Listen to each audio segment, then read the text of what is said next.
Pelo Facebook, mais uma reunião de estudos do Evangelho de Jesus à luz da doutrina espírita.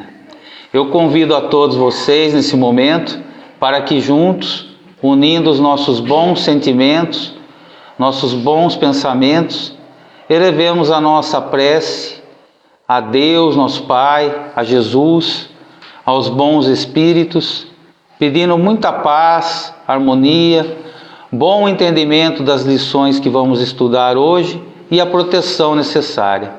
Que a equipe espiritual da casa esteja conosco, nos auxiliando, nos intuindo para o bom término da nossa reunião. Pai nosso que estais nos céus, santificado seja o vosso nome. Venha a nós o vosso reino e seja feita a vossa vontade, assim na terra como em todos os planos do universo. O pão nosso de cada dia nos dai hoje, Pai. Perdoa as nossas ofensas, assim como nós perdoamos aqueles que nos têm ofendido. Não nos deixes cair em tentações, mas livra-nos do mal, para o teu reino, que é todo luz, poder, bondade e glória para sempre. Que assim seja. A nossa lição de hoje é do Evangelho segundo o Espiritismo, capítulo 23, Estranha Moral. Quem não odeia seu pai e sua mãe? Grandes multidões marchavam com Jesus.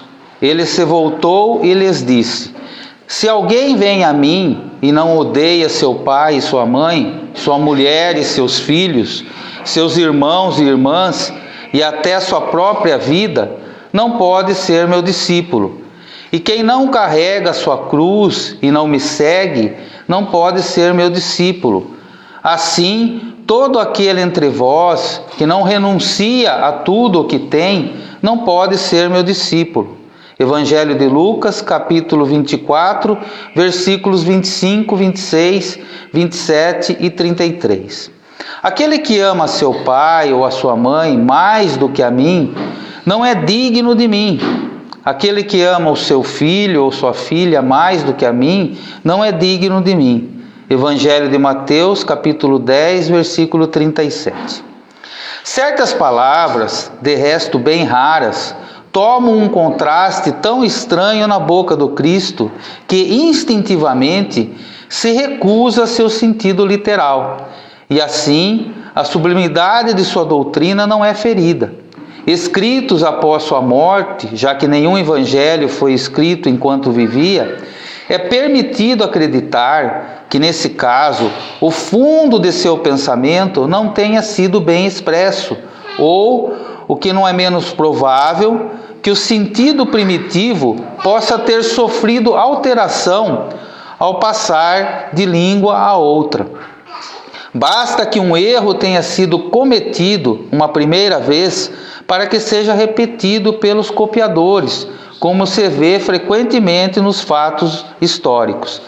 A palavra odeia, nessa frase de Lucas, se alguém vem a mim e não odeia seu pai e sua mãe, encontra-se nesse caso. Ninguém pensaria em atribuí-la a Jesus, portanto seria supérfluo discuti-la e mais ainda procurar justificá-la. Primeiramente, seria preciso saber se ele a pronunciou. E na afirmativa, saber se na língua em que ele se exprimia, essa palavra tinha o mesmo valor que na nossa. Nessa passagem de João, aquele que odeia sua vida neste mundo conserva para a vida eterna, é certo que ele não exprime a ideia que lhe atribuímos. A língua hebraica não era rica, e tinha muitos casos de palavras com vários significados. Tal é o caso, por exemplo, no Gênesis, em que se designam as fases da criação, das palavras que serviam ao mesmo tempo para exprimir um período de tempo qualquer e a revolução diurna. Daí, mais tarde, sua tradução pela palavra dia, e a crença de que o mundo foi obra de 6 vezes 24 horas. Tal é também o caso da palavra que se dizia de um camelo e de um cabo, porque os cabos eram feitos com o pelo desse animal, e que foi traduzida por camelo na alegoria do buraco da agulha. Além disso, é preciso levar em conta os costumes e o caráter dos povos que influem sobre o caráter particular de suas línguas. Sem esse conhecimento, esvai-se o verdadeiro sentido de certas palavras. De uma língua para outra, a mesma palavra possui mais ou menos energia. Pode ser uma injúria ou uma blasfêmia numa língua, mas ser insignificante noutra, conforme a ideia que se liga a ela.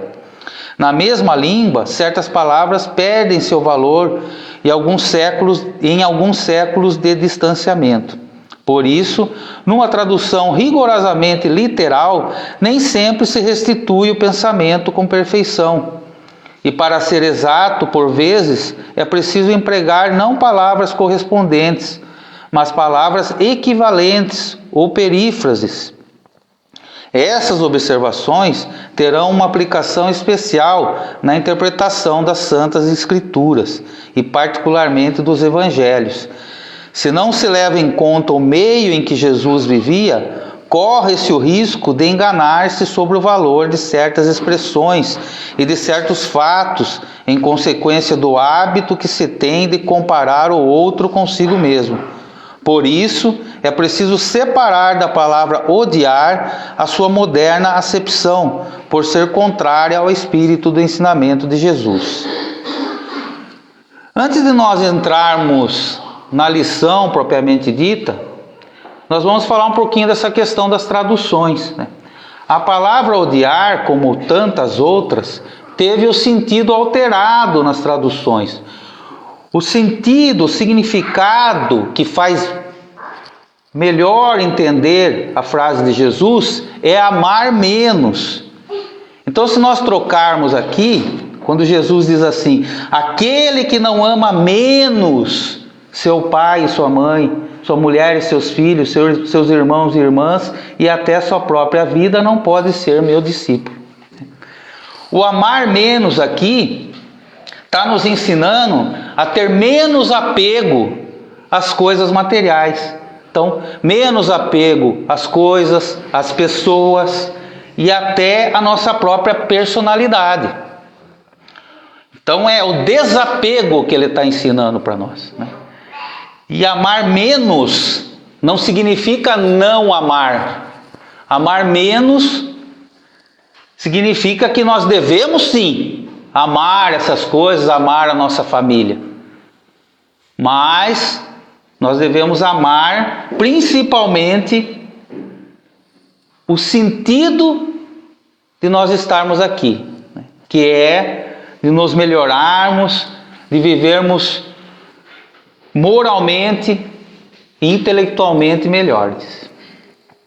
Então, eu vou ler aqui uma nota que tem no final da página, na qual ele fala assim: non odite em latim, kai ou misei em grego, não quer dizer odiar, mas amar menos. O verbo hebraico que o Cristo deve ter utilizado exprime menos ainda o que é expresso pelo verbo grego misem. Não significa apenas odiar, mas amar menos, não amar tanto quanto, não amar da mesma forma que a um outro. No dialeto siríaco, o qual se diz que Jesus usava com mais frequência, esse significado é ainda menos acentuado. Então é isso. Na expressão, é mais fácil um camelo passar pelo buraco de uma agulha do que um rico entrar nos reinos dos céus. O pessoal sempre imaginava que era o animal, né? O camelo passando no buraco da agulha. E na verdade, naquela época, as cordas do navio eram feitas com o pelo do camelo. Então, é mais fácil, né? Que ele quis dizer, né? Uma corda grossa passar no buraco de uma agulha do que o rico adentrar o reino dos céus. Então são várias expressões que nós precisamos trazer para a atualidade, entender bem, senão o texto perde o seu verdadeiro sentido. A família sempre foi e sempre será a base da sociedade. Como é que Jesus podia ensinar alguma coisa contra isso, né? Então, por mais que alguns queiram reduzir a sua importância, a família sempre será a nossa primeira escola, sempre será a nossa base de educação.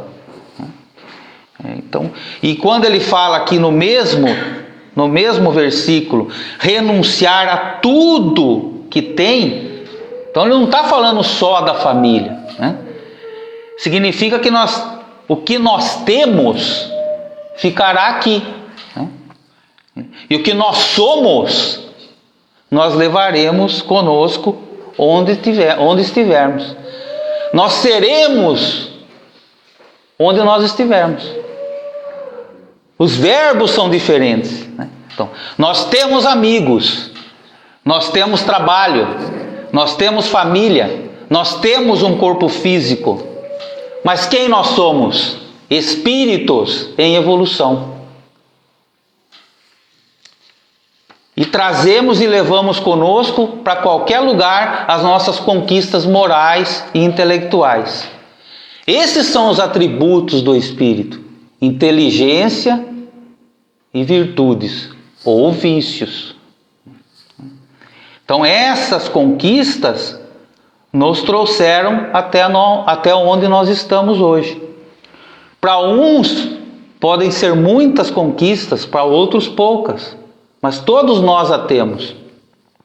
Na nossa família de hoje, consanguínea, é onde estão espíritos que têm afinidade conosco e espíritos que ainda não têm afinidades conosco, mas que estão reunidos ali por um objetivo, que vai ser bom para todos. É estranho, e por isso que o capítulo se chama Estranha Moral, que Jesus diga para odiarmos isso. Jesus vai dizer para nós odiarmos algo que vai ser bom para nós, que vai fazer um bem para nós.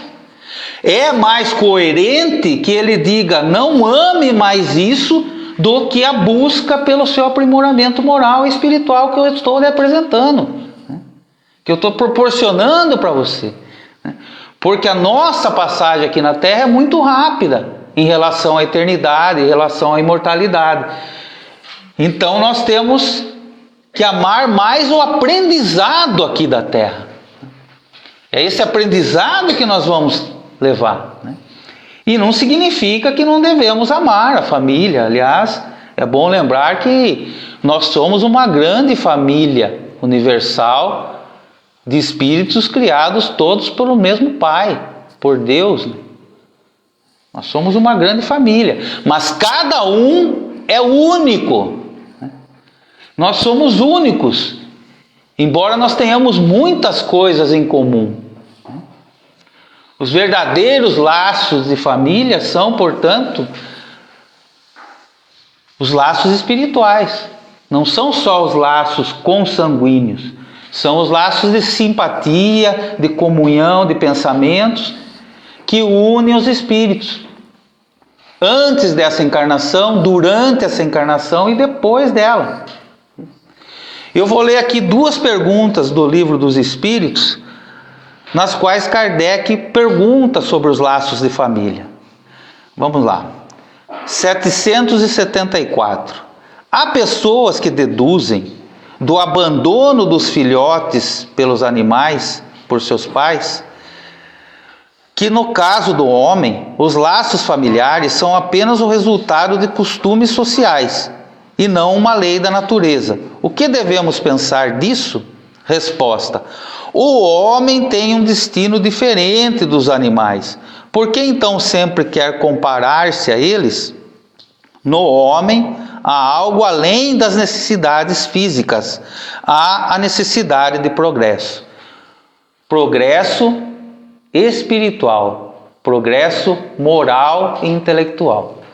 Progresso desses atributos que nós vamos levar para sempre. Então é sobre isso que ele fala.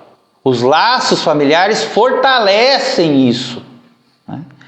E a 775... desculpe, gente, faltou um pedacinho aqui. Os laços familiares estreitam os laços sociais. Eis porque os laços de família são uma lei da natureza.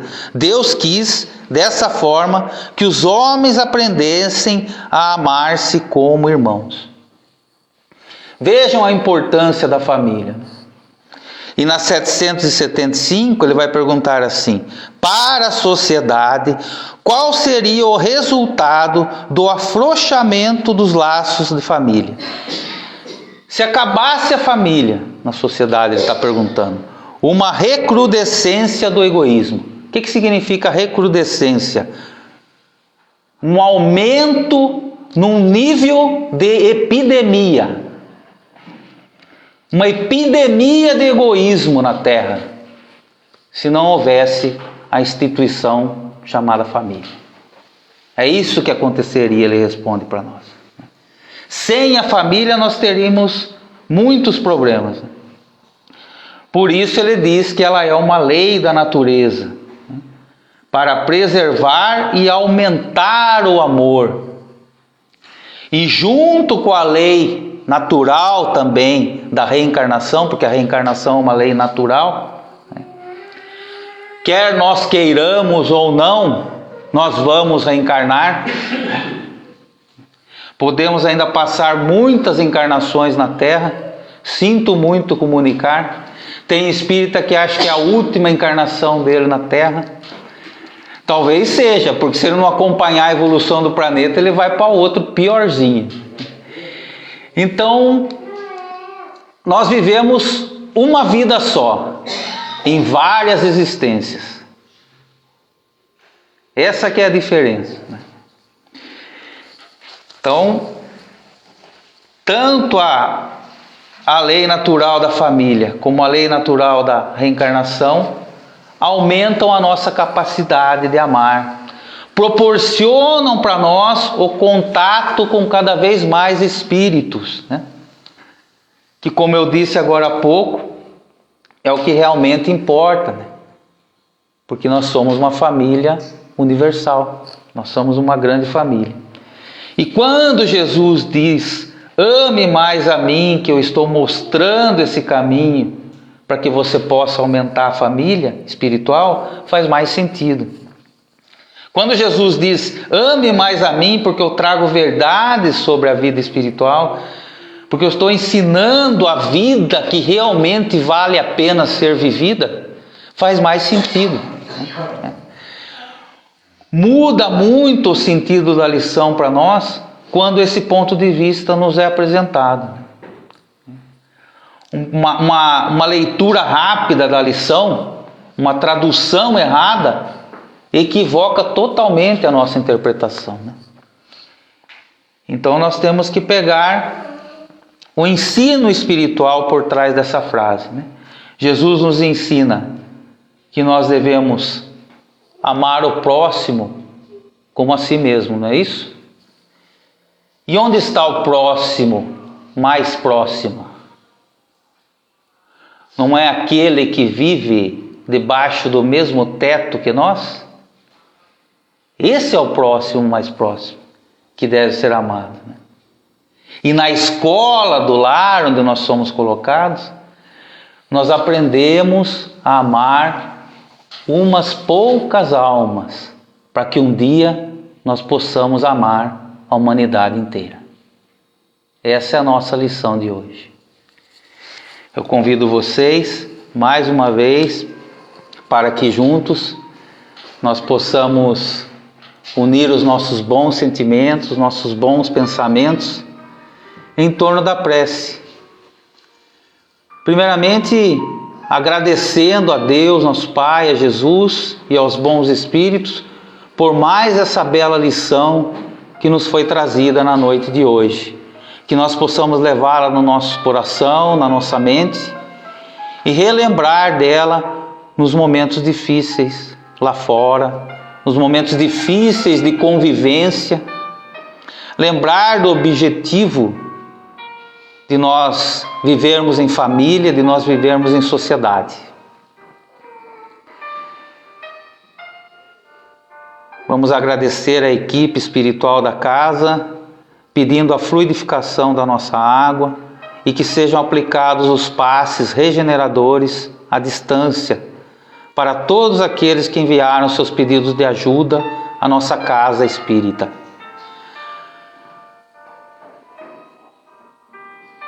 Que Jesus possa estar conosco no nosso lar, através dos bons espíritos, em mais essa semana que se inicia. Vamos orar e vibrar por todos aqueles que se encontram doentes nos seus lares, pelos nossos amigos, pelos nossos familiares.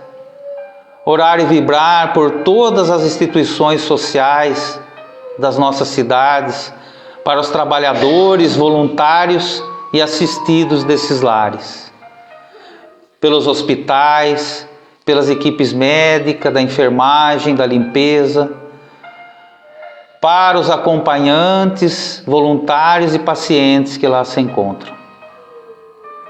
Vamos orar e vibrar pelos presídios, por todos aqueles que cumprem suas penas, que possam se regenerar, e também pelos trabalhadores que lá se encontram, por aqueles que cuidam da nossa segurança e da administração das nossas cidades, do nosso país, do Brasil. Que Deus abençoe o Brasil, que as nossas orações, que as nossas vibrações se juntem a de todos os nossos irmãos que oram pelo planeta Terra, para os necessitados que sofrem com as guerras, com a fome, com as doenças e com a violência de todo tipo. Vamos orar e vibrar também pelos nossos irmãos desencarnados que sofrem no plano espiritual. Que as nossas orações, as nossas vibrações cheguem a todos eles, causando alívio. Pai nosso que estais nos céus, santificado seja o vosso nome. Venha a nós o vosso reino, e seja feita a vossa vontade, assim na terra como em todos os planos de vida do universo. O pão nosso de cada dia nos dai hoje, Pai. Perdoa as nossas ofensas, assim como nós perdoamos aqueles que nos têm ofendido.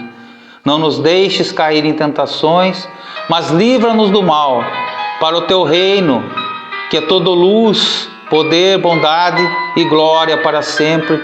Que assim seja, Pai. Muito obrigado a todos aqui presentes. Obrigado ao pessoal de casa que nos acompanha.